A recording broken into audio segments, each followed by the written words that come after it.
Messi মানুষ না, সে অন্য কিছু। সে ফুটবলের রাজা, সে ফুটবলের রাজপুত্র।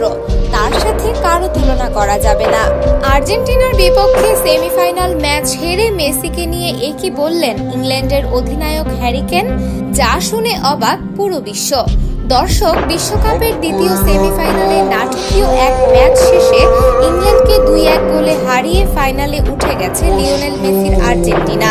55 মিনিটে এগিয়ে গিয়েছিল ইংল্যান্ড, কিন্তু মেসির জাদুকরী অ্যাসিস্টে 85 মিনিটেই সমতা ফেরায় এনজো ফার্নান্দেজ। এরপর 90+2 মিনিটে লাউতারো মার্টিনেজের হেডে জয় নিশ্চিত করে আর্জেন্টিনা। শেষ বাঁশি বাজার পর হতাশ হয়ে মাঠ ছাড়েন ইংল্যান্ডের অধিনায়ক হ্যারি কেন। ম্যাচ শেষে কল্পিত এক প্রতিক্রিয়ায় তিনি বলেন, আজকের এই পরাজয় মেনে নেওয়া খুব কঠিন। আমরা নিজেদের সর্বোচ্চটা দিয়েছি, কিন্তু মেসির মতো একজন ফুটবলার মাঠে থাকলে ম্যাচের চিত্র এক মুহূর্তেই বদলে যেতে পারে। তিনি আরো বলেন, মেসি শুধু একজন ফুটবলার নন, তিনি ফুটবলের এক অসাধারণ প্রতিভা। তার সঙ্গে অন্য কারো তুলনা করা সত্যিই কঠিন। বড় ম্যাচে তিনি যেভাবে পুরো দলকে নেতৃত্ব